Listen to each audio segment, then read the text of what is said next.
Hello, folks. Hey guys. Welcome to Rational Science. Got a great day today. Got my son here with me. Anyways, I'm going to start with a bit of news that came out this week, and one of them comes at the heels of what we were discussing last week. We were talking about religion and God, and this is what happened in one of the news clips that I found. Ah, We're a news channel now. yeah, kind of like that. What happened to I the? think it's at the top. It's at the top. I missed it. Oh, wait. Oh, there it is. I thought I would put it up. Here it goes. And we have this pastor, Reverend Charlie Southall. And I guess he got him for embezzling, defrauding, 900K, almost $1 million. So I think he's going from the chapel to the prison. And he comes at the heels of people like Jim Baker, who also put his hand in a cookie jar and also up a woman's skirt. Jimmy Swaggart, who also says he sinned. He was crying in front of his congregation. And lately we had Jerry Falwell's son, Jerry Falwell Jr., who specifically claimed that he specifically watched how his wife made sex with another man. I guess he did something while he watched. So these are the pastors. These are the representatives of God. And all I can say is I don't know what they can teach me about morality. I think they have nothing to preach. In other news, also came out this week that caught my attention is this, and that's a group that is suing Biden over the National Archives, trying to get the JFK assassination records that have been postponed at least twice now, maybe a third time.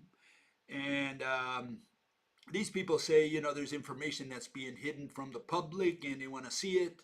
And of course, a lot of that's going to be redacted anyway. So the question is whether seeing any of that record will make any difference in the opinions of people. And the assassination of Kennedy, at least the bullets, that is a question of physics. Did the bullet come from the front or did it come from the back? And of course, very important piece of evidence, Kennedy's head disappeared. And so we don't have it today.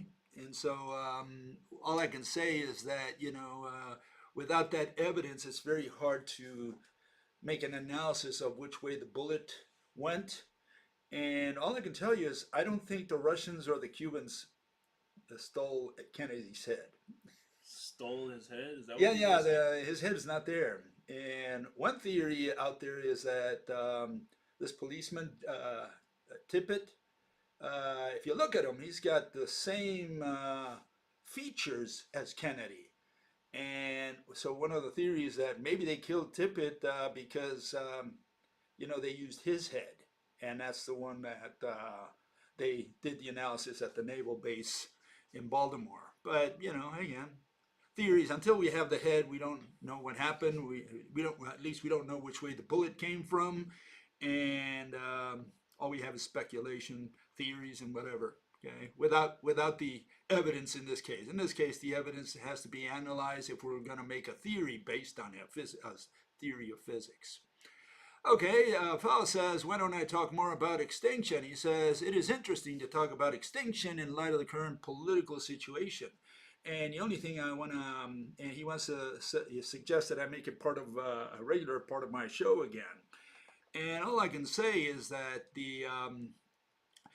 we do have it as on a regular basis here. I thought you talked about it daily. I try to talk every week if I possibly can, but only if there is something new in the news, something that affects the global economy. The war in Ukraine obviously has some effect on the global economy, but what's the issue there? The issue is we don't know what the other side is saying, so there's a lot of information that is missing. It's being censored. That's one issue.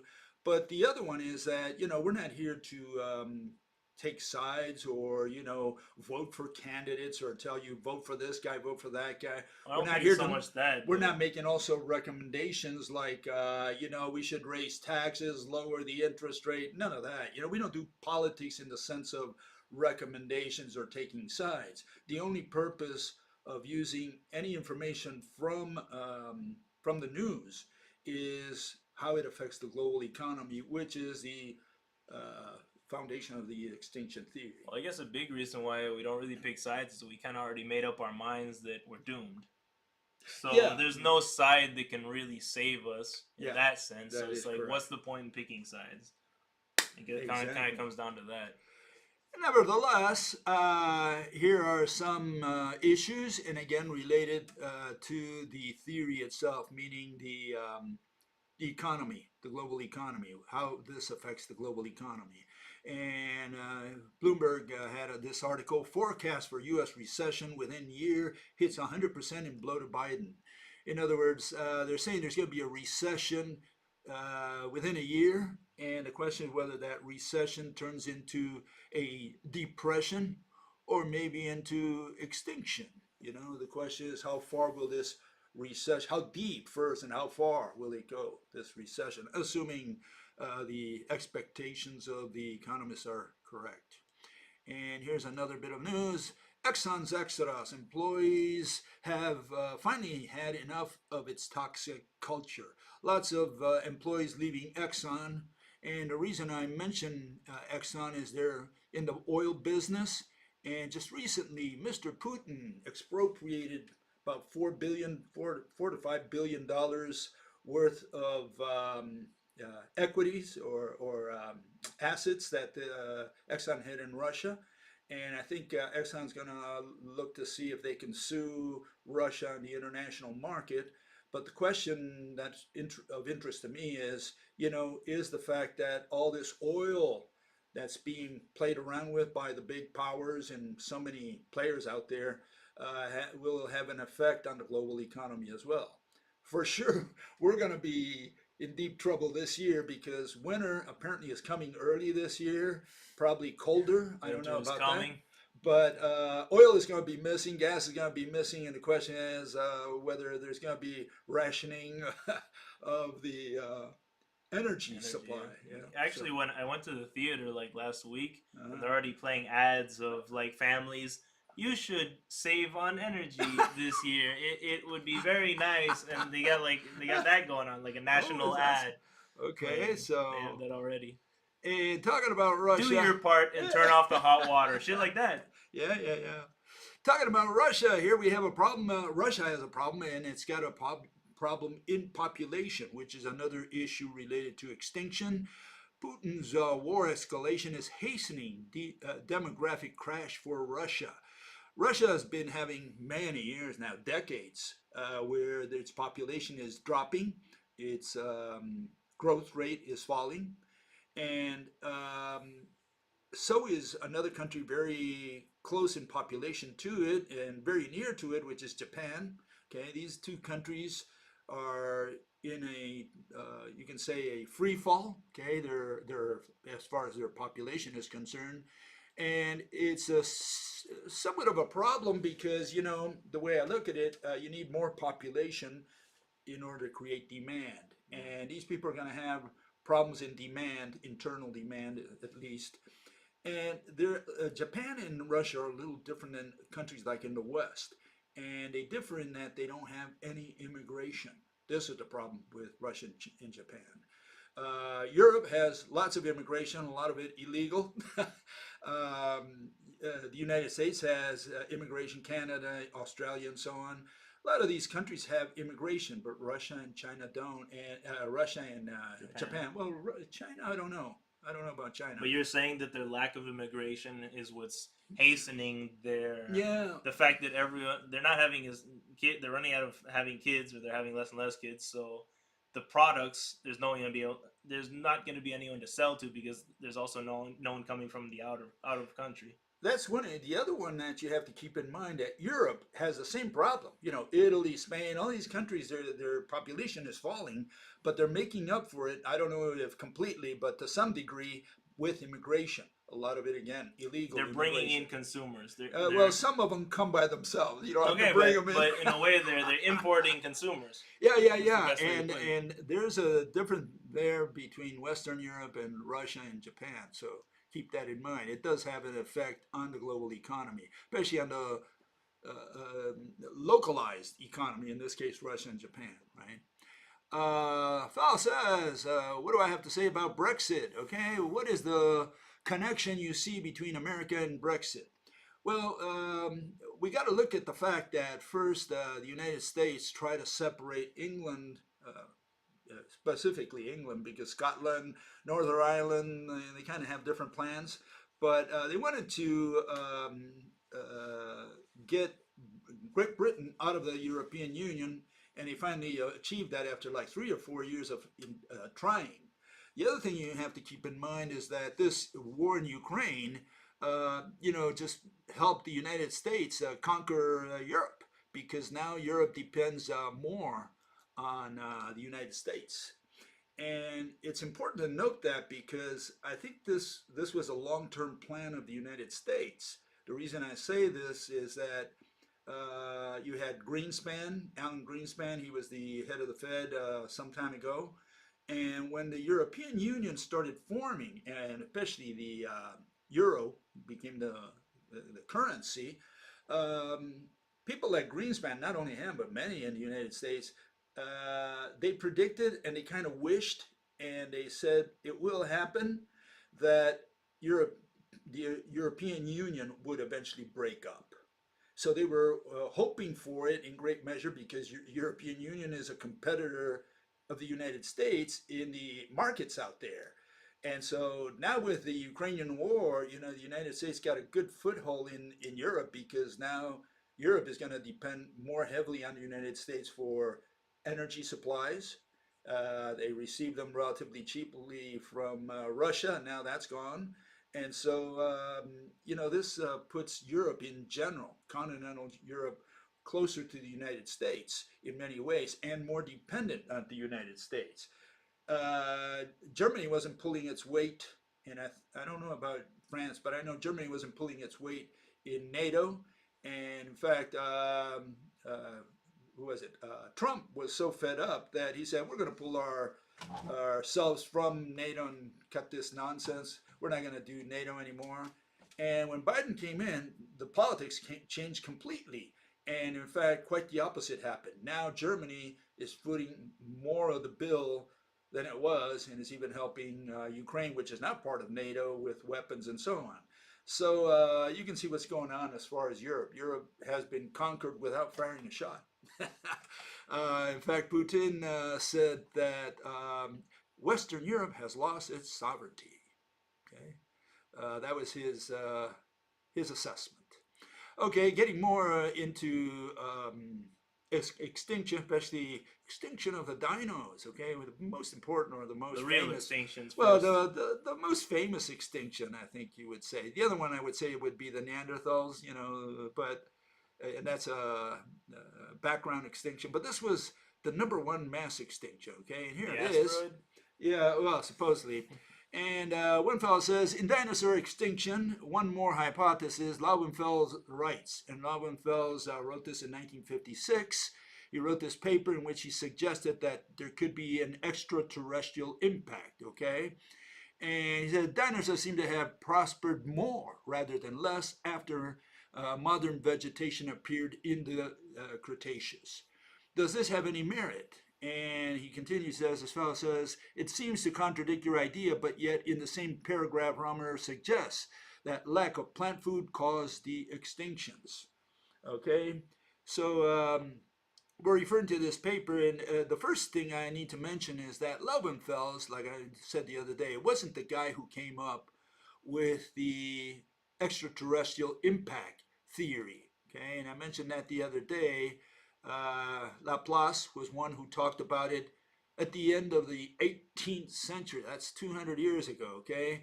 And I mentioned this article, okay, that was written by this fellow, in which he does a history of extraterrestrial extinction theories. And so he went back all the way to Laplace. And there was another Frenchman, other than Georges Cuvier, who I mentioned him once. I can't find him again, but I'm going to get to him if I can get him. But in the 18th century, he was probably the first one to suggest that maybe all these animals, the mosasaur was one of the first ones they found, maybe all these animals from way back when, maybe they didn't die in when God had it rain for 40 days and 40 nights. He said maybe it was an extraterrestrial impact. So the extraterrestrial impact theory has been around for 200 years. The Laubenfels did not come up with it, neither did Alvarez. And so the question is, what did Alvarez invent? What did he discover? What did he come up with? And here's Alvarez. Okay, this is from his famous 1980 paper. Okay, and the list that you see on the left, that's the subject matter of each one of the topics in his paper. They all relate to evidence. None of them have anything to do with an extinction theory, a mechanism. The only one that addresses the extinction mechanism is biological effects. There's only 5 paragraphs in there. These are 3 of them here, and I'll just read the most important part. He suggests first that a temporary absence of sunlight would effectively shut off photosynthesis, and this attacked food chains at their origins. Okay, great. So that's very general. He's just saying impact, blotted out the sun with some dust out there, and that would affect the food chains, especially starting with the plants. Great. Okay, so how did the mice survive? In other words, the little tiny mammals that were at the feet, running at the feet of the dinosaurs, right? Says terrestrial vertebrates did survive, and they did so by feeding, probably, he suggests, right, insects and decaying vegetation, meaning detritus. And that was the 4th one of his very concise, very general ideas of how the animals disappeared. He didn't say anything new. And I like his last paragraph. I'll repeat that because I thought it was a bundle of laughs. He says, "We will not go further into this matter, but we refer the reader to the proceedings of the 1976 Ottawa meeting on the Cretaceous tertiary extinctions. This volume reproduces an extensive discussion among the participants of what would happen if the sunlight were temporarily turned off." Okay, so he's basically saying some people elaborated on this before me, so read them.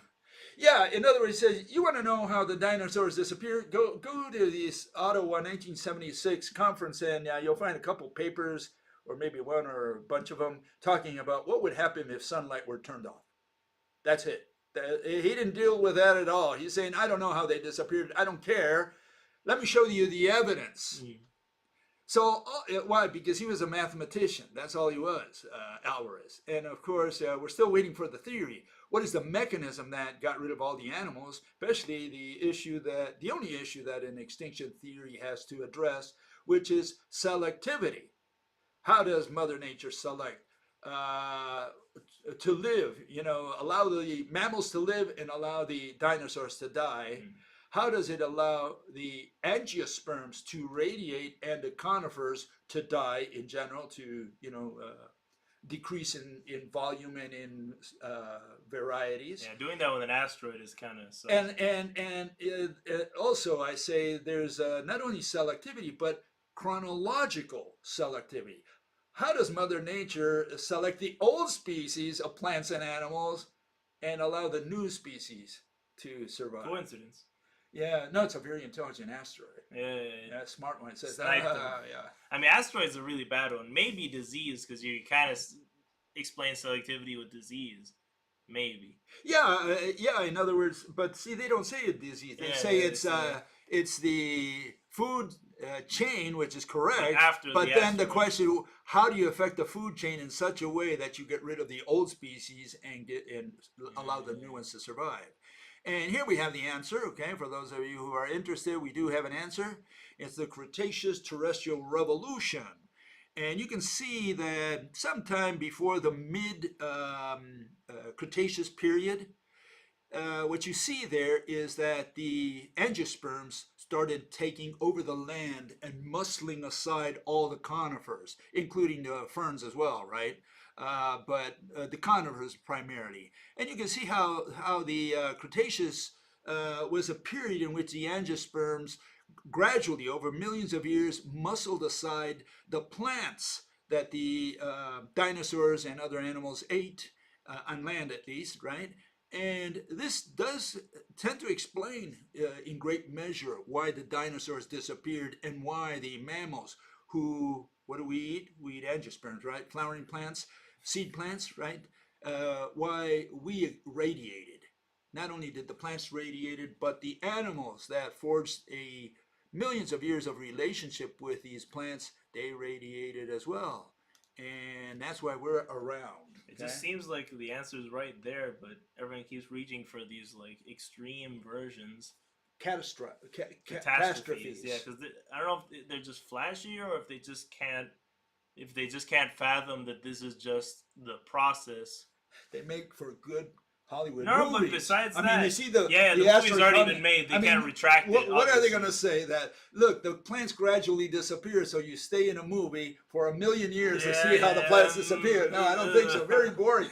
But if you see the asteroid, I don't know if that's the reason, or if people just can't fathom that nature has built within it for some reason this mechanism of extinction. This extinction process, where it's like not only do species have their time, but single species, but entire species, entire food chains have their time. It's like, okay, it's time to go. You've overstayed your welcome.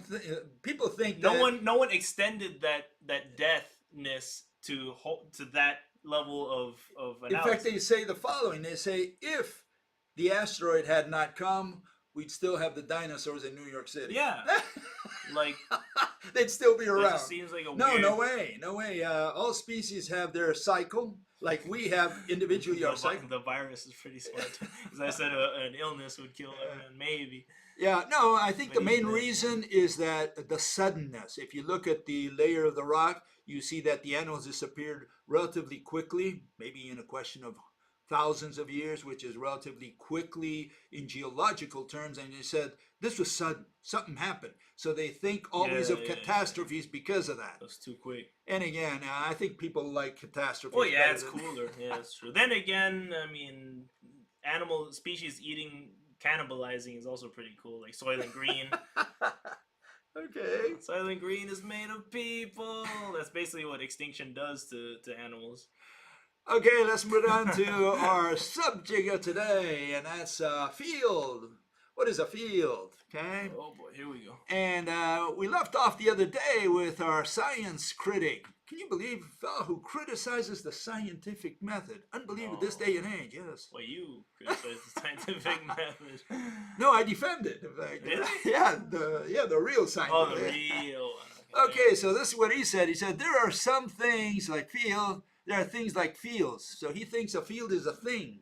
Seems completely foreign to us, but when you learn about these things, right, it makes it easier to understand what is happening. Yeah, the problem is that a field is not a thing, okay?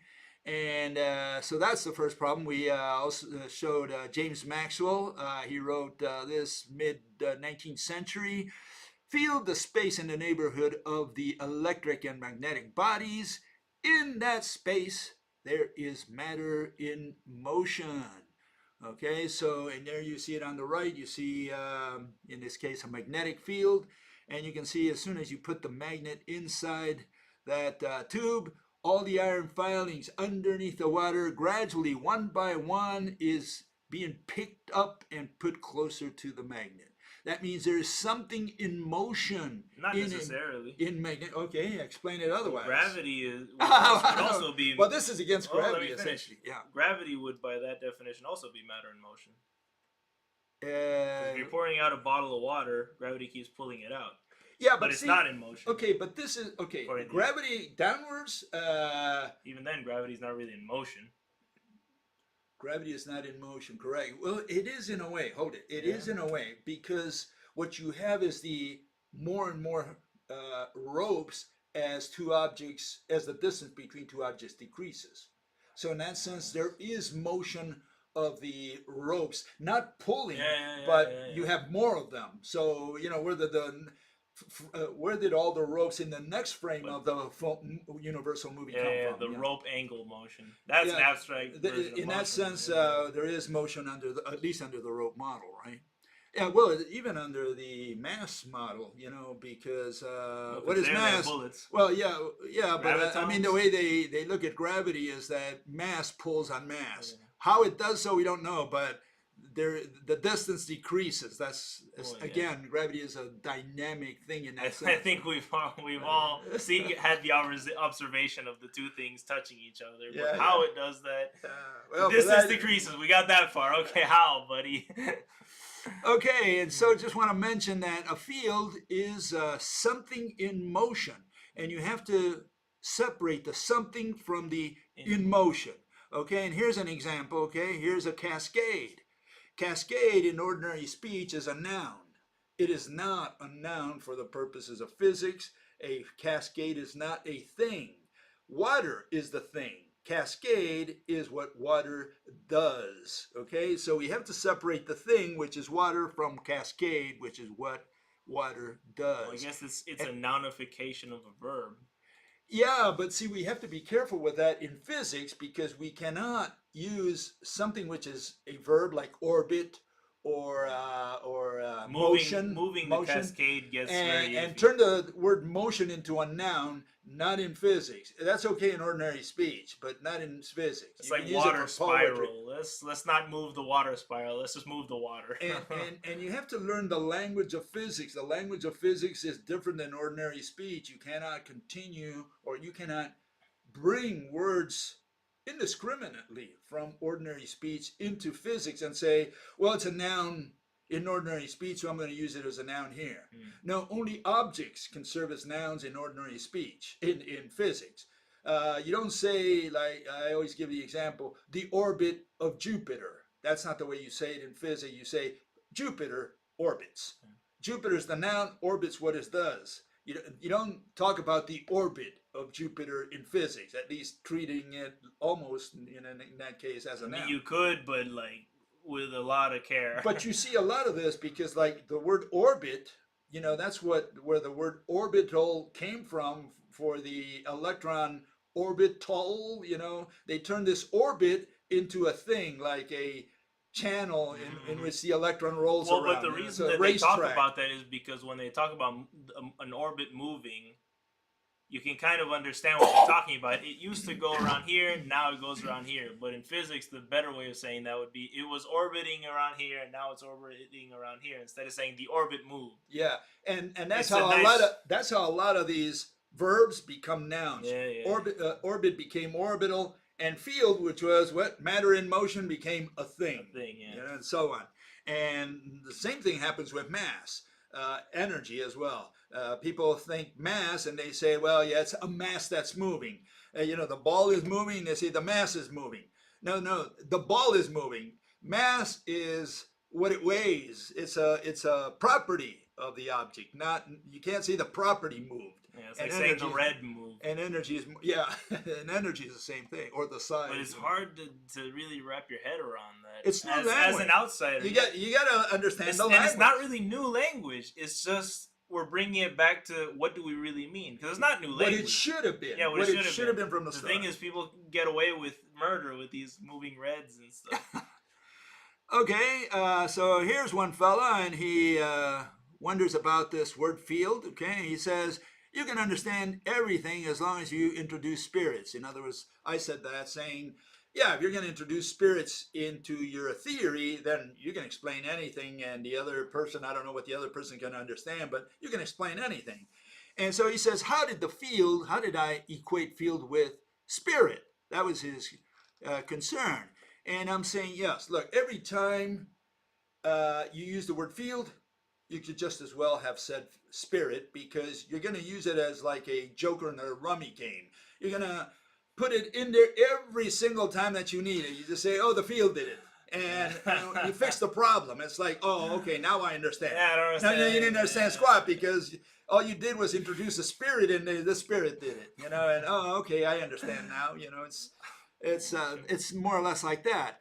But I'm going to address his second comment as well. He said the following, he said, where does it say that you learn about what is meant by a field means that now you understand everything and we're done? What else is there to learn? Or in short, where does it ever say in science that we're done and that we've learned all there is to learn? Well, more like we've learned all that we wanted to learn for the moment. Isn't that a more accurate? Well, if someone has a question, I'm going to address with a field. I'll overrule you. I mean, okay, this is the way I see it. Here's let's say you have an equation, right? And you have some invisible, intangible entity out there, right? You don't know what it is. All you can do is see the visible stuff, touch the tangible stuff, but not the intangible, invisible stuff, okay? So in the case of gravity, we don't see the invisible, intangible stuff, okay? So we say it's the spirit. That's how they used to say it in the old days, traditional religions. Today we say it more scientifically. We say it's energy. Or it's the field, It's not Zeus anymore. Yeah. Zeus changed his name to energy. It's the god of mass, the god of energy now, or any of those. And so, or the field, yeah. And so the question is, what if the mathematicians are applying their mathematics to the wrong, the wrong, I guess that would be the best way of putting it, the wrong invisible, intangible mediator that Mother Nature uses. And here's an example, okay? Here we have ants, okay? Those are the particles. And at the bottom you have a little wave there, that's the snake. Well, obviously, if you think that between two objects, what's happening is a bunch of ants are going from A to B, that's a little different if you guessed something else. You guessed that maybe it was a snake that lay between two objects and was just waving in situ, okay? So up and down in situ. If you're going to apply an equation, you do a study and you're going to invent this equation, say, okay, I've got an equation for ants, and it turns out that Mother Nature is not using ants, Mother Nature is using a snake, then your equations are worthless. True. And that's more or less the situation today in mathematical physics. What the mathematicians have done for the last 3,000 years is apply their equations to particles, okay?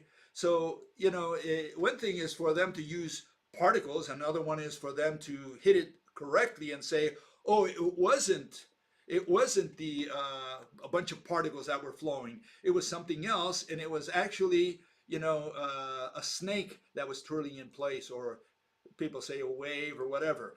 A wave is different than a bunch of particles. In fact, you cannot reconcile particles with waves, not particles going straight versus particles going up and down and waving, for whatever reason, because they would have to be attached to each other in order to have this wavy motion. If some particles go up, what pulls them down? And vice versa. Why would the particles move up and down if they're all discrete particles? So you would have to attach them somehow. And again, if you're going to apply equations, you're going to invent equations, discover equations, or develop equations for ants, and it turns out that Mother Nature does everything with snakes, well, you just wasted, 400 years of of research. That's what you did. Okay, your equations are worthless. Okay, so that's all I want to say. And the case with a field is like that. If, as Mr. Maxwell says, a field is matter in motion, we first have to discover what matter, exotic matter, right, in this case, invisible, intangible, only tangible to the iron filings, but certainly not to us, what entity could be moving in that area?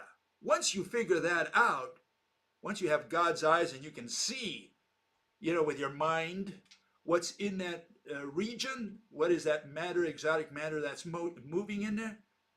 The equations are easy. Not only the equations are easy, but you are at the end of the physics. You're at the end of science for the most part. Maybe there's some little thing out there that you haven't discovered, but for all practical purposes, it's the end of physics. It's the end of science. We have the explanations for how the universe works. So this fella has this notion, which I'd like to destroy, that science is an ongoing process of discovery. That's not what science is. science stops.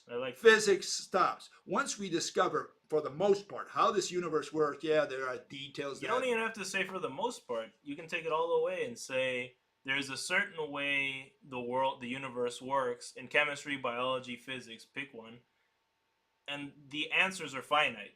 The questions are finite. At some point, you know exactly how everything works. Maybe not you. No, this is my point. My point is that, people say, well, Bill, how do you explain this little thing here? And so, I don't know. We'll get to that. I mean, it's like, I didn't even ponder it. I never even knew about the event. So you cannot know of all the, little things that are out there in science, everything that that's a really good question. That brings up a really good question. The question is, how much, let's say, real physics have you not done because you've been busy trying to tear down the corrupt temple that science has become? Oh, yeah. But there's a lot of science you haven't done as far as this nitty gritty. You kind of stopped developing your own theories in a lot of ways. Well, that's where I have some other fellows who do that. Yeah. I mean, that's kind of why you're doing all these videos and such, right? So it's to get the main point out. To get the main point out so that people can work on the nitty gritty. Exactly. Okay, so one fellow says, he continues with spirit. And, of course, I replaced a couple of his words, right? He says, Lawrence is the force. I'll get it on the side. Hey. The Lorentz force is the force on a charged particle due to what? Electric and magnetic spirits. Yeah. A charged particle is in an electric spirit will always feel a force due to this spirit.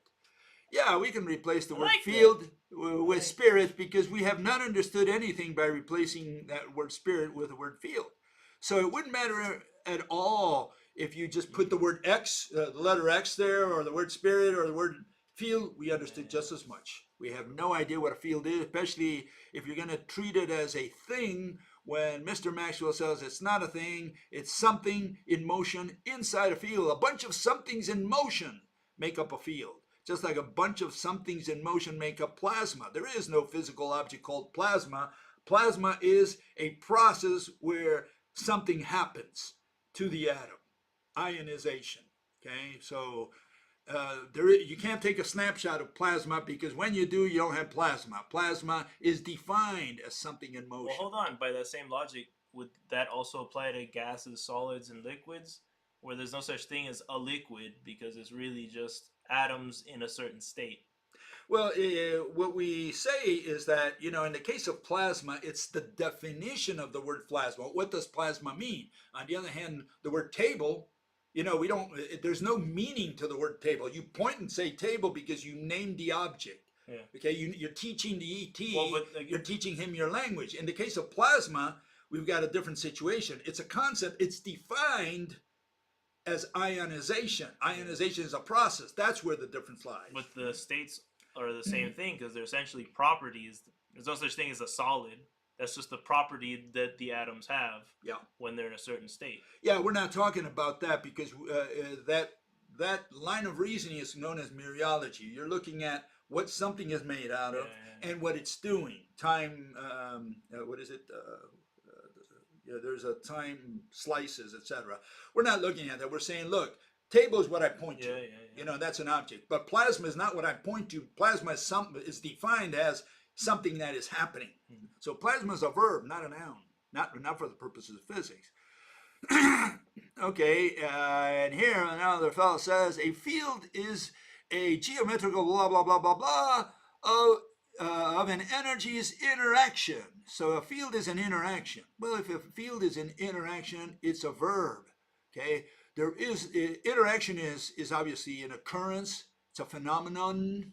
Okay, it's a verb, something in motion. And so a field is a interaction. Well, no problem. We know what it is now. It's a verb. I mean, but everyone kind so you can't say a verb moved. Well, no, but everyone intuits that. Well, yeah, that's true. You can't say a verb moved, but everyone kind of knows that magnetism is a verb. There's something happening there. When you see getting them pulled, they're pulling. And yeah, it is weird for people to talk about a field doing the pulling because a field is usually a static concept as far as I understood it. Yeah, people think it's a static concept, but you can see that when you put that magnet underwater, there's something going on there. It's pulling. The field is doing something to the iron filings. It's not like it goes bloop in one shot. It's like pulling one at a time. Okay, so it's important to understand that. Okay, because of these notions of field as an interaction, we went to QFT, quantum field theory. Okay. See, originally in the 1920s, 26 thereabouts, they said, look, the world is discrete particles, and the particles ain't particles. Particles is a concept. It's not a thing. It's not a ball. It's not a little grain of sand. It's a concept. And that notion evolved, and today they've really gotten rid of it. If you tell a mathematician that a particle is like a discrete little ball, he'll say, no, you're absolutely wrong. You have no idea. You have no clue. Yeah. So what is it? Well, here it is. Okay, QFT was invented, and now they deal with field theory. What is field? Well, field means that there's this web of interconnection by concepts, I guess, because everything can affect something else at a distance. And they built this web known as a field. And then if you want to know what a particle is, the field vibrates locally, and that's what a field is, what a particle is. A particle is really a vibration, a local vibration of this extensive field that goes all the way to the edge of the universe, as the universe has an edge. We're talking about the ether, or what? More or less, it's the same concept. Oh, I thought it was exactly the same. You could say it's exactly. But they don't use that word. No, they hate that word, but it's like one of Nobel Prizes says, we deal with the ether every day, but we don't call it that because it's taboo. Okay. Okay, so here you see, what is quantum field theory? It treats particles as what? Excited states. Excited state. Yeah, there's going to be excited. State is already not a noun. Well, excited is a. Well, it is. If you come to think of it, a state is. Wait till November. There's going to be a bunch of states that are going to be excited during the election. They're going to be all excited, believe me. An excited state. Man, I feel like they just don't want to use objects. No, they're trying their hardest. It's not a particle. It's not a thing. Because they call that philosophy. They keep getting more and more away from physics. Yeah. Literally, in fact, Max Born said physics has become more and more abstract. It turns out that abstract is the opposite of physical. Yeah. And so we're getting away from physics and more into abstraction. When you just talked about the particle being not a ball, not a thing, it's a vibration of a state. It's less thing by the ear. Now you're saying even a particle is just an excitation. Yeah, of excited states. An excited state. That's also called quanta. So there's going to be a lot of quanta this November when the states are excited. Anyways, other underlying quantum fields which are more fundamental than the particles. Again, the vibration of a field is what a particle is. The quantum field of a particle is what? A functional of fields associated with the particle. Great. We learned a lot. They're getting so far away from physics. Yeah, and what they talk about is interactions. As you can see, they talk about the interactions, and they represent them with Feynman diagrams. There you see one on the right. It's two electrons. And gamma there, that's light. Okay, that's the photon. You can see the squiggly line referenced down below. That's a photon.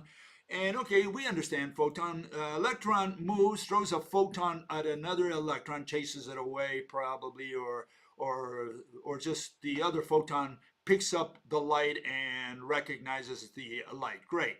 No problem with light because it's a push force, electromagnetism. How about a pull force like the gluon? Okay, let's look at the gluon with one of these Feynman diagrams. Okay, here it is. Okay, this comes from a fellow who's says the Feynman diagram shows two up quarks exchanging what? A gluon. Okay, so we have the two quarks. Okay, that's the green going to blue and blue going to green. Okay, and in between there's a gluon that's sent. Okay, or exchanged, you can say. Great. What's the problem with this? Well, the problem here is the following. Here we have that a gluon is what keeps the quarks from leaving the nucleus of the atom. And they always represent them with these bed springs. And you say, okay, I understand that. The quarks cannot leave the proton or the neutron because they're held together by bed springs. It turns out that there are no bed springs in the standard model of quantum mechanics. So what the gluon is really a particle that's being thrown from one quark to the other, like you see here, where they say it's being exchanged. Okay, so it's being exchanged, and by throwing a glue on, not a bed spring, by throwing a glue on, how do you attract another quark? How does one quark attract another quark? That's the question they have to answer.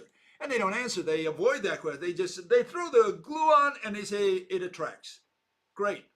What was the mechanism? What's the physics that underlies it? The ball hit the ball and pulled the ball towards... Exactly. That's exactly what a glue-on is a ball that pulls. It's a baseball that pulls. Yeah, can you imagine the pitcher throwing the ball and attracting the batter towards the mound? Instead of hitting him in the head, it goes zip. Pulls him forward. That'd be kind of cool to see, though. So what is QFT, quantum field theory? Here it is. Quantum field theory is a theoretical framework that combines classical field theory, special relativity, and quantum mechanics. Okay, great. QFT is what? Used in particle physics to construct what?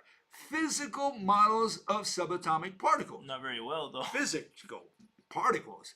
I can understand a field when it's vibrating, like the one that, below. That field we can all understand. But, a field of numbers, And in condensed matter physics, to what? Construct models of quasi or quasi-particles.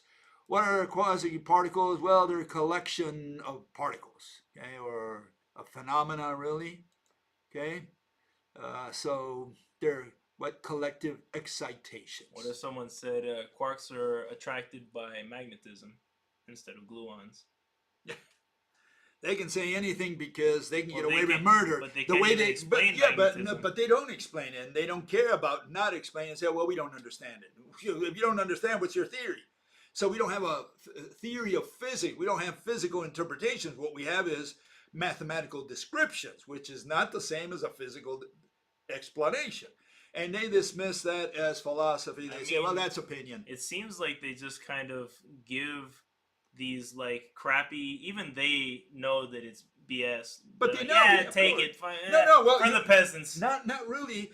I would say it's half and half. You'll find a lot of them who actually believe that they have an explanation. They say, well, yeah, it sounds right to me. You throw the glue on and it attracts it. It does it through negative momentum transfer or whatever nonsense they come up with. And to them, it's okay. Or like, who was it? Victor Stenger, professor who died a couple years ago, professor at Hawaii University. And he says, to a mathematical physicist, meaning a mathematician, particle coming back from time, it's not so weird for them.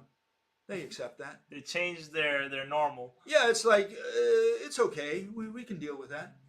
Okay, so whatever. Okay, and so here we have what a particle is according to quantum mechanics. What was it? Is the excitation of a field, local excitation. Obviously, we're not talking about the entire universe, which is a field, vibrating. We're talking localized vibration. But also a field, I don't know what they're talking about. If they're talking about a fabric. Well, here, you'll see it. We've got it illustrated, folks. You wanted to know what a field is, what a particle is, right? Yeah. Here you'll see it illustrated for you. There it is. That is a particle. Which one? Yeah, that one. Oh, all of it.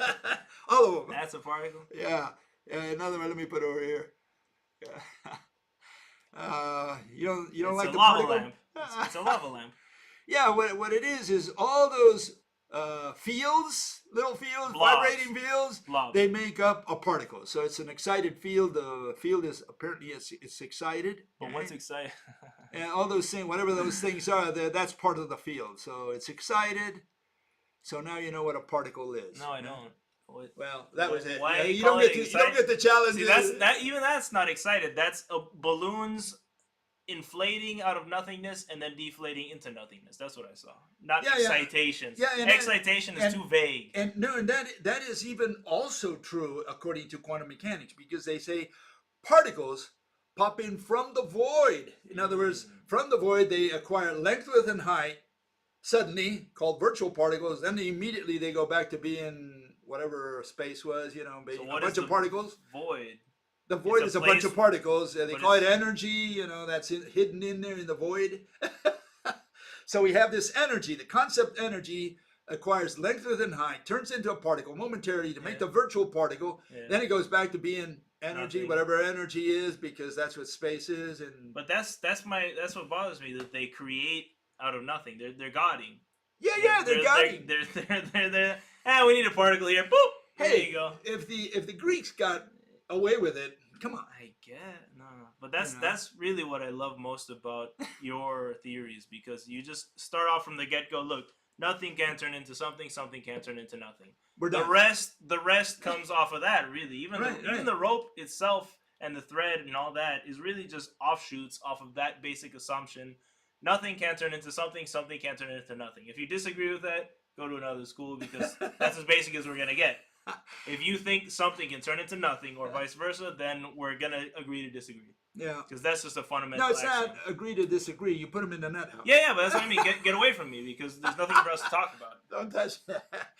And just in case, it doesn't stop with quantum. The field, remember, general relativity is a field theory.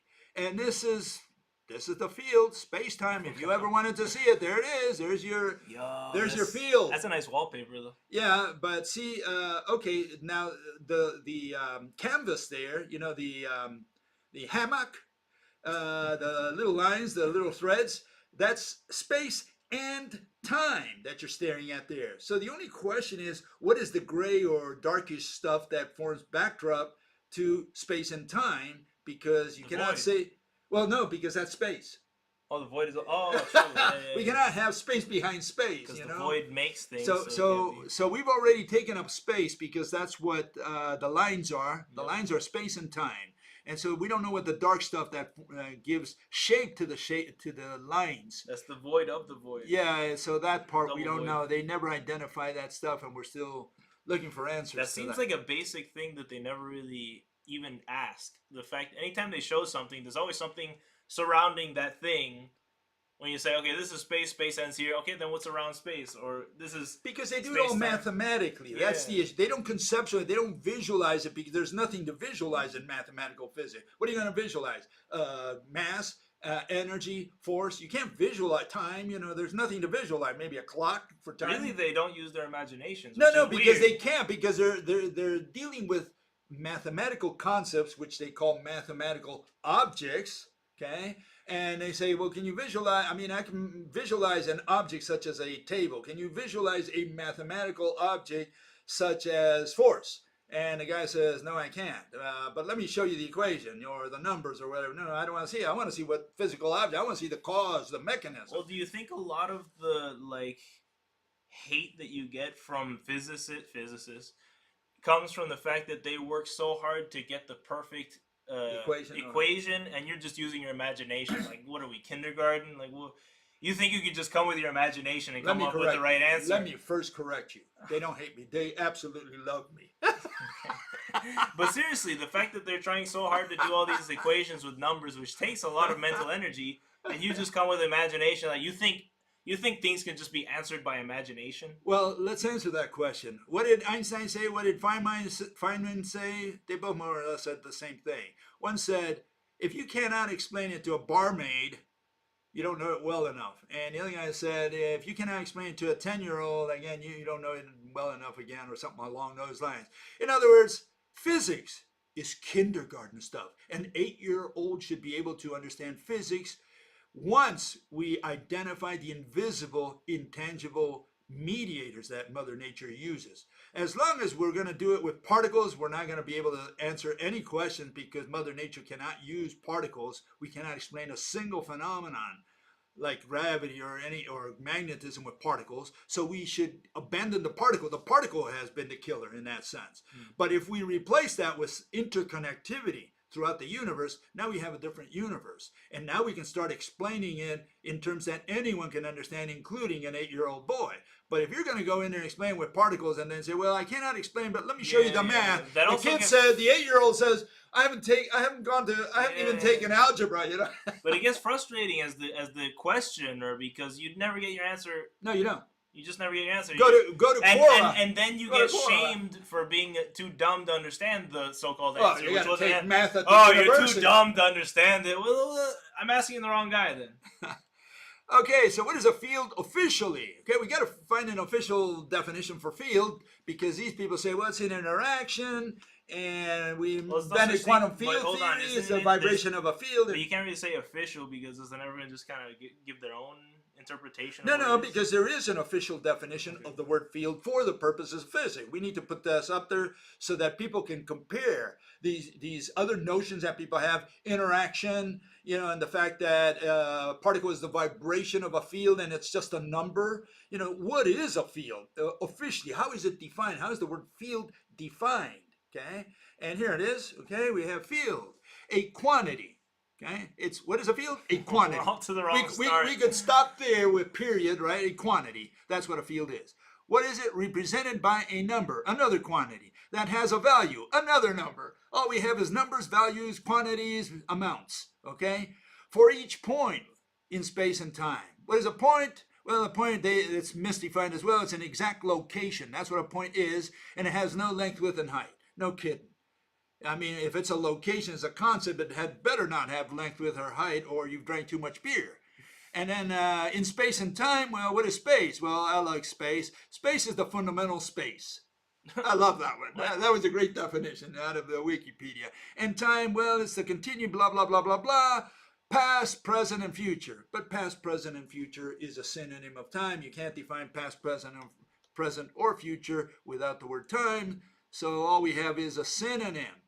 And what have we learned with all this? Absolutely nothing. And if you're too dumb to understand it, well, that's your problem, right? No. Then that means you haven't gone to college. That's what I mean. Little Timmy says, well, I guess I'm never doing physics, and then he's out. No, but if he does physics, meaning mathematical physics, meaning he goes to college, then he gets brainwashed and says, see, you dumb They beat kid. You with the shame stick and you're not going to have a career stick until you just nod your head. You got to fall in line. Just, okay, fine. Yes, this is the way it is. Okay, here are my conclusions. Okay, what is a field? It's defined as a bunch of numbers, but field is also widely treated as a thing. Field is also said to be an interaction, whatever that is, which means it's a verb. A particle is an excited field. Space-time is equivalent to a field, so we have no idea what a field is because it's all these things, all of the above. Okay, so yes, field is a spirit. Whenever you use the word field, all you said is the word spirit. You're doing traditional religion by saying, well, it's really scientific because we're using these scientific terms. Okay, and quantum loves fields now. They abandoned the particle. Now they like quantum field theory. That's the it's ruling. More malleable. It's less. Well, it's more vague. It's more than that. It's more. You know what it is? It unifies the universe. It says that everything is really interconnected. This is the issue, and there you see it. Has abandoned the discrete particle hypothesis and now proposes that all particles are physically interconnected in a grand web known as field. Okay. So this is the issue. The issue is that now quantum mechanics has moved. It no longer is what it used to be in the 1920s. So maybe you were left behind or whatever. Quantum doesn't deal with particles anymore, with discrete particles, which is the way it started. That's what quantum really meant. They were dealing with the quantum, meaning a quantity, right? Localized quantity. They represented it with a ball, with a point. A chunk of quantity. But now they represent it with a point, but they qualify and they say, well, really it's not a point. It's not a little ball. What it is the vibration and excited field. That's what it is. What's a field? Well, it's this thing that extends like a web all over the universe, but locally it vibrates, and that's what we mistake for a field. As soon as we put our probes there, it turns into a particle because we detect something and point-like, and we say, okay, that's a particle now. As soon as you take it out, because, according to quantum, the observer affects the universe, right? So we put the probes, we turn it into a particle, we remove the probes, it continues vibrating as a localized field.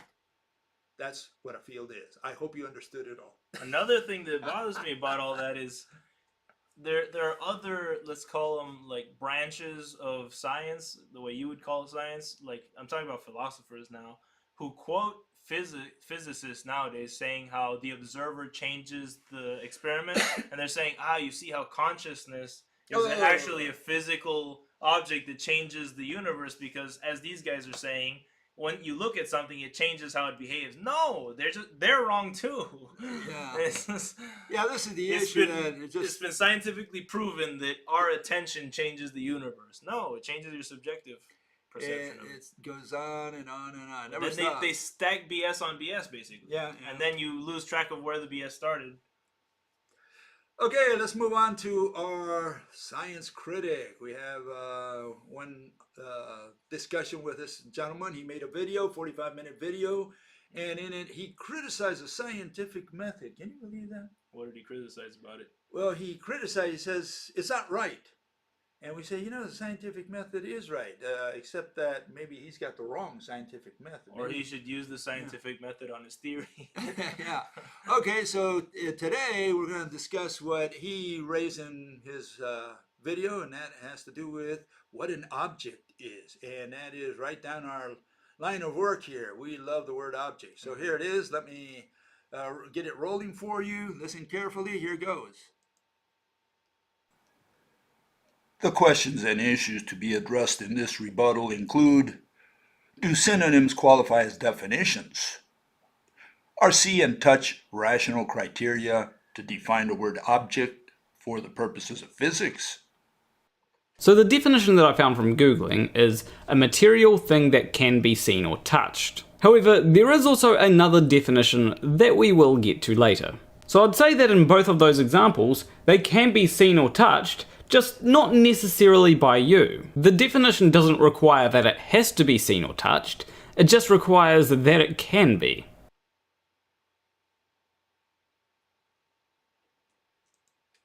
Okay, so the first thing I have to notice from what he said, I'll put here the summary, is that he's an expert at copy-paste.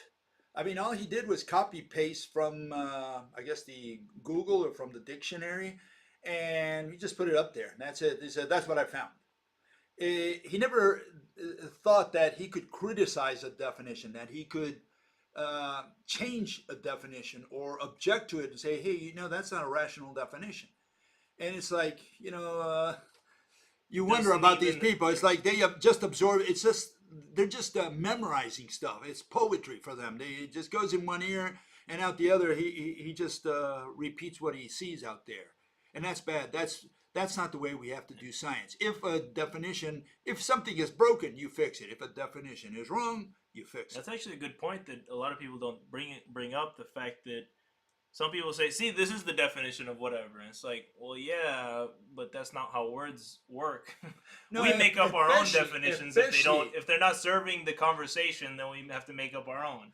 Especially in physics, you can't just bring indiscriminately from ordinary speech words into physics and say, well, that's what it says in the dictionary. That's what I copied and pasted. It doesn't work that way. If it's wrong, if it's irrational, and you want to bring it over, no, you have to redefine it. You have to redefine it, and if you find something wrong with it, criticize it. Obviously, you're going to criticize it if you can't use it in science. And so that's one issue. Definitions being up to debate, that's a big point. The fact that a definition isn't written in stone, because if someone comes to we invent words every day. Yeah, but if two, like, even mainstream physicists are on a stage with let's say a religious person, the religious person defines God as that which exists already, he introduces the word existence in God's definition, then by definition he would exist.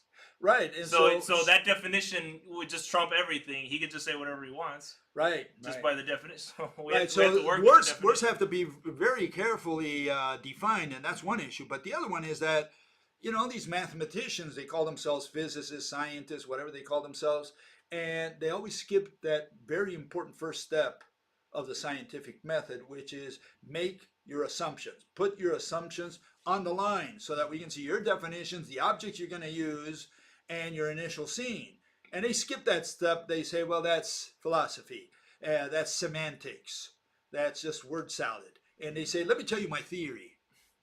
They jump over the first step of the scientific method. And here we see point number 2 from this fellow, and that's a material thing that can be seen or touched. Okay, material is already the word that we're trying to define. Material is the word object, more or less. And thing, again, he says material thing, and he didn't realize that. Thing is the word we're trying to define. So it doesn't even click in his brain. He doesn't have, the mental capacity to tie his shoes and chew gum at the same time. You know, I mean, this poor fellow is really out of it. He should have figured this out all by himself, but he doesn't. He doesn't have the intelligence for this. Then he says, see, touch, but not by you. Oh, then by whom? I mean, you can see, touch it, but I can't. The blind man can't see it, so. I like that defined in the negative. Not by by anyone else but you. That's essentially what he said. So this is not a definition. First of all, it's a proof. Okay, you need to run an experiment to do see or touch. You know, you need to touch it. And he says, well, but it doesn't have to be by you. Okay, is the word table not an object until we run the test? I mean, the word table, does it represent an object or not? He said, well, let me touch it and I'll tell you. That's his answer. Or see it, you know. Can you touch the table you dreamed about last night? Well, I tried to touch my brain, but I can't touch the table I dreamed about. Is the word table an object or not? And so it depends on which table you're talking about now. Yeah, this is the issue. You can't touch the table on the other side of the universe, on the other side of the planet, etc. And then the last one, he says, can be. It doesn't mean that it has to be, he says, but it can be touched. Well, how do you know that you can touch the table until you actually touch it? Because it has the property with, if you click on properties, if you right click on it and open the properties tab, it says touchable. Ah, that's in programming. I'm talking about physics, not programming. No, God knows. If you had God's programming. Yeah, how do you know you can touch it? I mean, if I say hologram, is a hologram a physical object or not? Well, he says, well, you have to see or touch it. And I'm saying, well, can I touch it? Can I see it? Maybe I can't even see it if I'm blind, right? Maybe I can't touch it. And does that make a hologram not an object because it's missing the see-touch criteria? According to him, not by you. So if I were to do it, then it'd be fine. No, he says you don't even have to touch it or necessarily have to touch it. He says that it can be touched, but unless you touch it or see it, you won't know. Yeah. That's how they get around the see or touch. Well, I'm not there yet. Well, it's touchable or seeable. Well, how are you supposed to know if it's touchable or seeable? Yeah, it's again, for example, I can give you another example. There's a light in the universe, right? You just saw a light. That's poetic. Well, no, I'm saying suddenly there's a flash of light somewhere, a little dot just illuminated in the sky. Was that an object or was it not? Well, I could see it. Yeah. Okay. What if it didn't light up? What if there's something there you can't see? Obviously, you can't touch it, right? You say it can be touched, but you not necessarily have to touch it. You can see it, but you not necessarily have to see it. Well, maybe there's nothing there. Maybe there is something there. What do I call this X? Well, all that just speaks to the subjectivity of that criteria. Right. Because if you're just having a bad day or if you're drunk or something, you just happen to see something, that doesn't make that real. That's something in your brain. Because then you can't tell if the object is there or if it's in your brain, and then it gets into this weird topic of who's seeing it and who's touching it. Okay, let's get to some of the questions people asked since last time. Let me see if we can go through them relatively quickly. Fellow says, what is E equals mc squared or m equal, well, he just turned them around. According to Einstein, it is mass multiplied by the speed of light squared. Fly through the universe at the light speed squared? Okay. He wants to fly? Or what? No, like he's saying light squared, speed of light squared. Why squared? I mean, what does that mean? That I'm flying through the universe at the speed of light, we can all imagine, but the speed of light squared? Well, what does that mean in physical terms especially? Good question. And so I can only show you my universe interconnection, right? Here it is. Okay, this is my interconnected universe. And what you see here is that all atoms are interconnected, okay, physically interconnected. We start out with two atoms. They're connected by the rope, electromagnetic rope, pair of twined threads. All the atoms are connected, okay? And so our universe consists of this. You could think of them as galaxies, as atoms, whatever you want to think of them, you know. And essentially everything is interconnected. Okay, why is this important for what this gentleman asked? Okay, so let's show the why it's relevant, okay? And here we have it, okay? We have the interconnected universe. We'll look at the gravitational constant G. And it's got these strange unit, mass cubed I'm sorry, meter cubed, kilogram squared, second squared. What the hell does that mean? Well, when we factor all these components, we find that it's the mass of the hydrogen atom and a little c squared. Okay, so here it is one more time. Meter cubed over kilogram second squared. What the hell can that possibly mean in physical terms?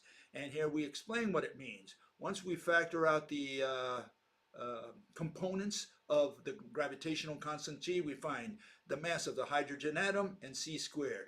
C squared means that every atom in the universe sends light to our atom and our target atom, and our target atom sends light back to it. So light goes both ways. Right. So that's what c squared means in physical terms. Obviously, using Einstein's equation, you'll never figure it out with particles, and that's why they haven't figured out what the gravitational constant G actually stands for, what it means in physical terms, the units, what they mean. I like that because that's also not talked about enough. Where if you talk about simple physical equations, when you have, car goes this many meters per minute, let's say, or whatever, you give it some unit, and you multiply that by 2, everyone knows how the equation translates to reality. If you multiply that by 2, you go, oh, okay, I know what's going on. This car is going twice as fast, or exactly, twice the distance, right? So you related physics to the math. Exactly, that everyone can understand. Yeah. But when they start getting even more and more abstract, c squared, it loses track of reality, and you're like, what does this mean anymore? Yeah, that's just math. What's the physical interpretation of c squared? But it's nice. That's the everyone wants to.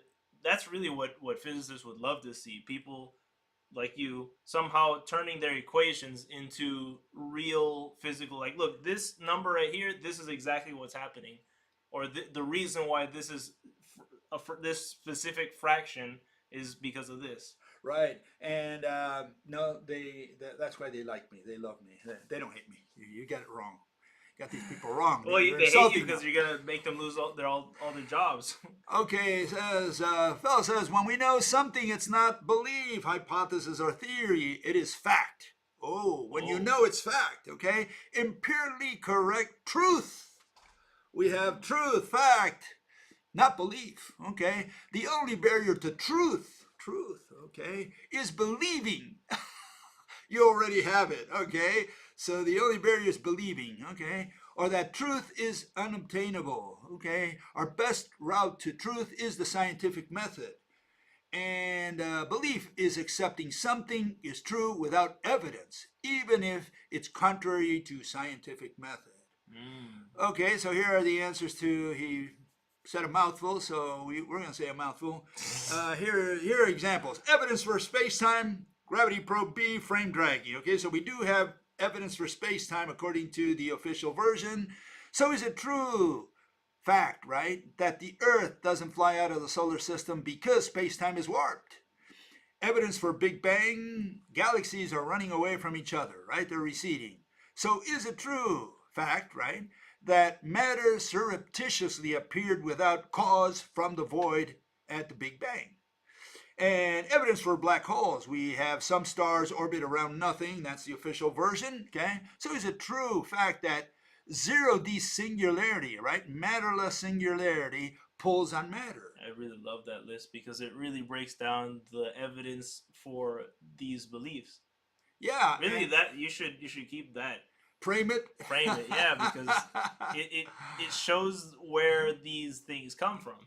Yeah, what is the evidence for black holes? What are all these evidences? At least the establishment claims that these are evidences. They put them as evidence for the rightfulness or the correctness of general relativity. Well, there you have it. Okay, all these evidence. And if that evidence proves a fact, a truth, right? And we've got proof now, we have knowledge, it's no longer belief, then can we explain all these things? Can we explain that something came out of nothing during Big Bang, that a singularity, zero-dimensional singularity, volumeless singularity, matterless singularity can pull on something like a star? And what was the other one?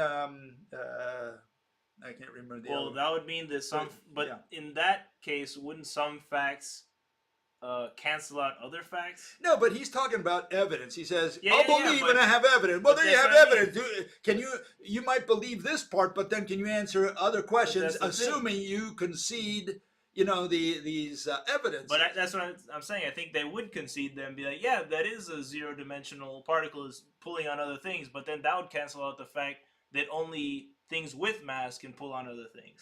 Things with dimensions. But this is resolved very easily, and it's been around for thousands of years, or at least hundreds of years. And that is, the little bee going around the flower, to some people, proves that God exists and that there is a God because only God could have made something like that. Yeah. And to other people, they say, well, so much evil in the world, people are killing and they're committing adultery and all this other stuff. There can't be a God. And so we have all these evidences. For one guy, it's evidence that God exists, or the other one, that evidence that God does not. Evidence for facts, i.e. Evidence is a matter of opinion. If not, go to a jury trial. Yeah, you'll learn real quick. The same gun could be used from the defense as well as the prosecutor. No, see, the reason that smoke is coming out of the gun... That's the way it is. Okay, so another fellow says, words don't have intrinsic meaning, but instead a usage which might change over time. Ooh, I like that. Yeah, really, words change over time, and so that's true. But let me just say the following. You go first. I got one on that one too. Okay, so words change over time, but that's not the issue. The issue is that whoever is the theorist, the guy presenting a theory of physics and a physical interpretation, he's got to define the terms, okay? So if they don't use the standard definition of ordinary speech or even of mathematics, right? And they bring it into physics and they say, this is the definition I'm going to use, and there's a problem with it, yeah, right there and then, we don't care if he doesn't use the standard definition or he does use it. He better be able to defend whatever definition he puts forward. But why? Because we're really not interested in the words. We're more interested in the notions or that's the best word I can use. Yeah. It's the meaning. Yeah, the meaning behind the words. It's hard to talk about that because we all have the same certain ideas, and we just the word is the shorthand for that, so we don't have to say the whole thing every time. Recite the whole, like if you want to talk about magnetism. But there's nuances. Yeah, we say everybody magnetism. understands something different. Magnetism is shorthand for a lot. There's a lot packed within the word magnetism. Yeah. So my magnetism doesn't perfectly overlap with your definition of magnetism. So the reason we define words is so that you know exactly what the boundaries of my definition are, so that you can at least accept that temporarily. So we're all on the same page. We're all on the same page. So anything that falls outside of that is not magnetism. Yeah. It makes it very easy to talk. Another fella talks about entanglement. He says quantum entanglement has been demonstrated experimentally. Oh, has it? Okay. The utilization of entanglement in communication, blah, blah, blah, in technology, essentially. That's what he says. What is the problem? The problem is that we're not interested in technology, first of all. And second, it's been demonstrated experimentally. But all that they demonstrated, something here affects something over there. We still don't know how. We don't know why. We don't know the cause. We don't know the mechanism. That's where the problem is. The problem is physics, not math. It just does. And so here we have, nobody has ever seen an electron. Oh, this is a fellow who answered him, I guess. Says, nobody has ever seen an electron, nor a photon, nor a neutrino. Yet they can be entangled. Nobody ever tells us how they achieve that entanglement. Right, this is the issue. The issue is we need to figure out how it's, what the mechanism of entanglement is, the physical mechanism. The particles are mathematical abstractions of actions, conditions, and locations. Absolutely, that's all they are. Quantum mechanics is nothing more than a clever probabilistic mathematical framework. The math is useful, but has no bearing on reality itself. He said everything just perfectly, so I had to put this fella's reply to this other gentleman here. Okay, but yeah, the issue is, bottom line is, we have no explanation for how entanglement works. And you will never figure out entanglement with particles, which is still what's out there. And I'm saying even if you have field theory, right? What is a field? Okay, let's concede the field of quantum mechanics, which is a local excitation of a field. Okay, so we have a local excitation of a field here and another excitation of a field here. These are particles? Yeah, these are particles. This one's excited, this one's excited. How does this one affect that one? Instantaneously, which is, they measure and they say it goes faster than light, which violates special relativity, by the way. I guess that's another point. But tell me the mechanism. How does this one affect that one? That's all you got to say. Okay. Okay, here's another gentleman. He says, when someone says rock, I comprehend very well what she is talking about. And further information about the size, density, etc. will increase accuracy of my comprehension, just like it would when someone says, I saw a film. Okay, no, in science we do not comprehend rocks, okay? It doesn't work that way. Rock is something you visualize, so we do not use the word comprehend. Comprehend is what we use for theories, for a movie. You say, I comprehend the movie, I know what it was about. Concepts is what we comprehend. But when you talk about things like a rock, you don't comprehend them. You point to them and name them and illustrate them and teach the language to the Klingon. That's what you do. You could, with words, describe it better, like with more words. Yeah, but not necessary. Up front, well, I point table. You don't say, I comprehend table. Unless it's really important that rock has like a certain groove into it or something. And you're like, okay, but specifically about this rock, it's got a groove into it. But even then... It's incongruous language to use the word comprehension. It's visualizing better, if anything. So when you bring that word comprehend into science, that's where we're making the distinction. In ordinary speech, you can say whatever you want. When you bring it into science, we don't say we comprehend rock. We say, this is a rock. I name it, I point to it, and the guy says, okay, I see what you're talking about. I visualize it. In fact, once the guy knows what a rock is, you just mention the word rock, and the guy already visualizes it. That's not comprehension. That's called visualizing. Rocks, we visualize. Concepts, we comprehend. Okay, and especially comprehension really has to do more with something elaborate, a movie. You have something, it's got to be a theory, a book. A process. Yeah, a process, a tale, anything that's lengthy. That's what you comprehend. You don't say you comprehend rock. I comprehend rock. I understand rock now. A fellow comprehends rock. Okay. Fellow says, God is the perfect concept and is the perfect object. Guy who wants God to be both object and concept. I had these before, but I'd rather use the word person. Well, person is an object, a thing. Okay? So, if you can draw a person, and you say person, then it's a thing. Now, if you use the word person as a concept, which is a possibility depending on the context, that's something else. But the word person usually refers to people because you're referring to a human.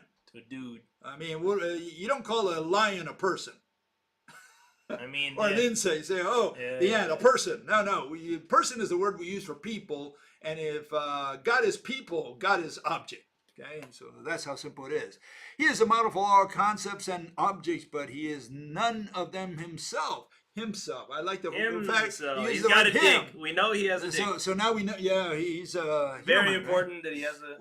Which creates an illusion of his absence, whatever that meant.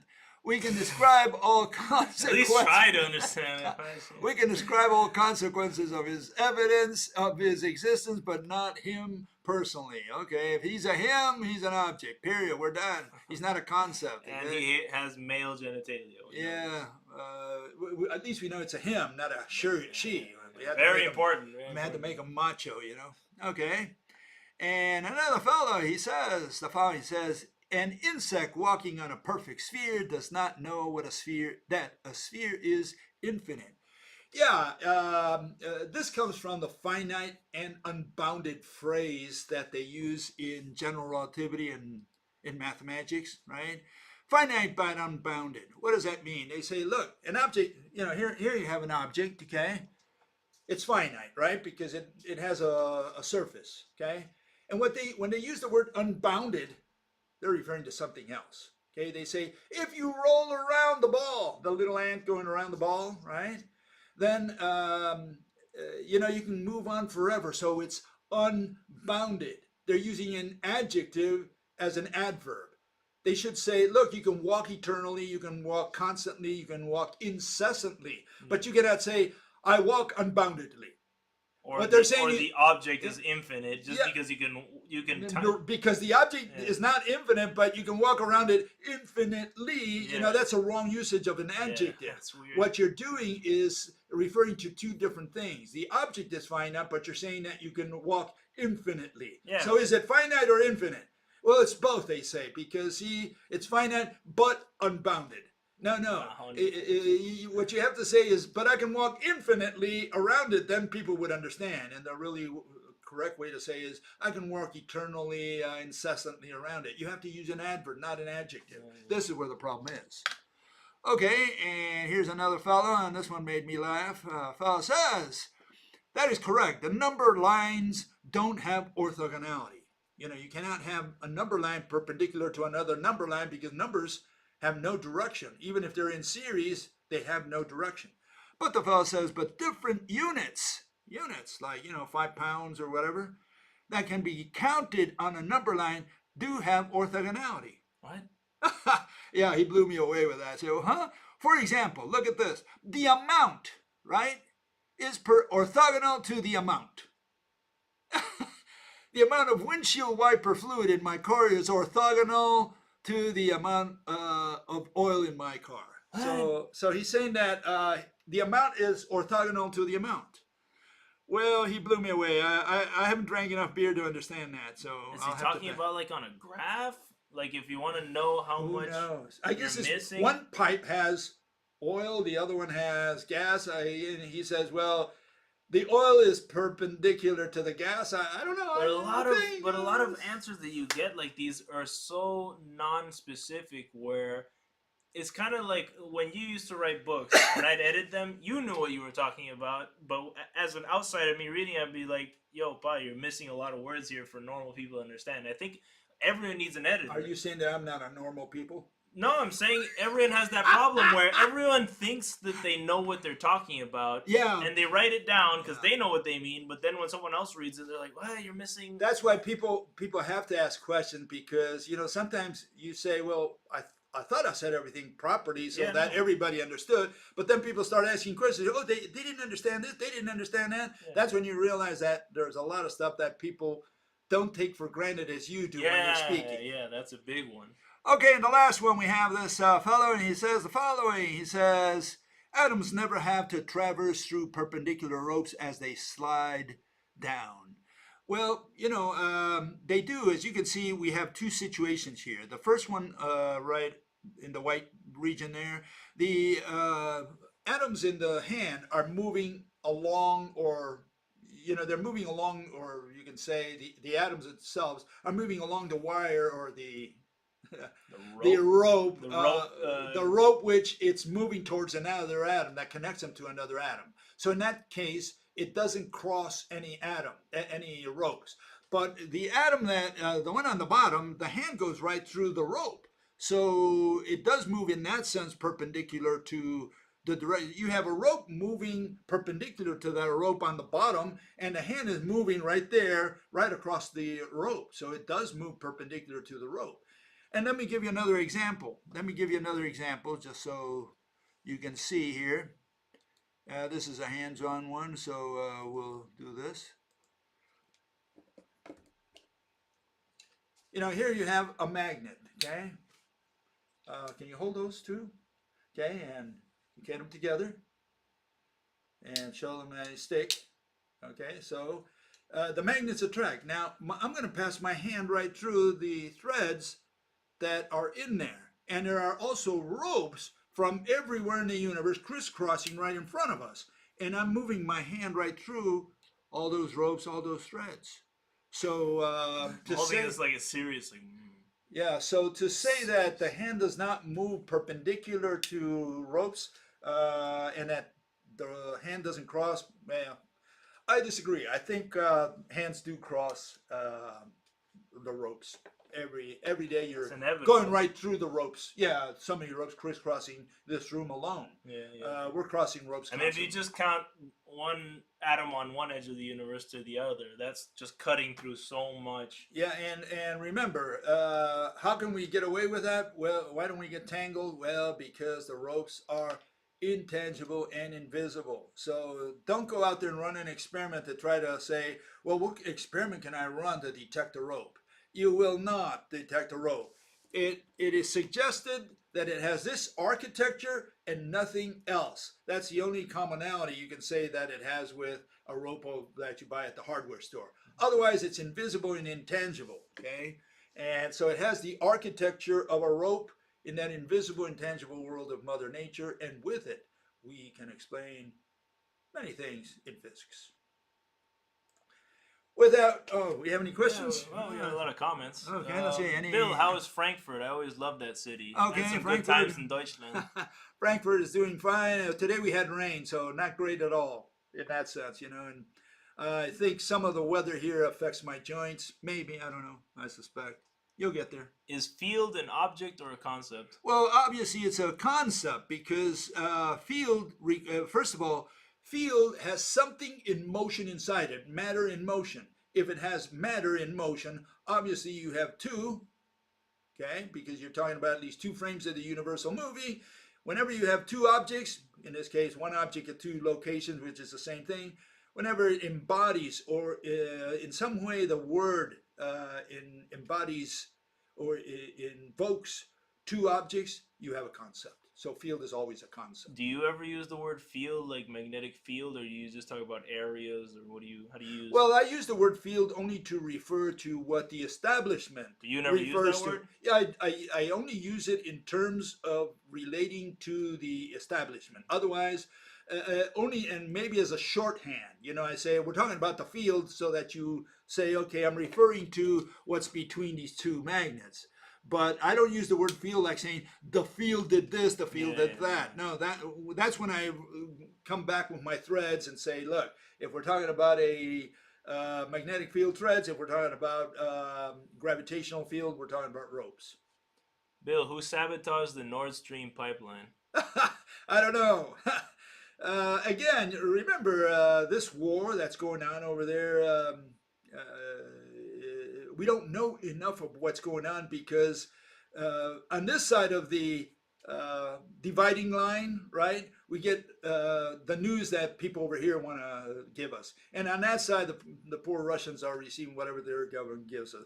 You have all these mafias and they just give whatever information they want to their own people because it's got very little to do, by the way, with freedom of speech or freedom of the press on both sides. It's got to do with military operations. Whenever you have military operations, the military have learned over the years that you must control the information for two reasons. One, you don't want to give the other side information that, for free.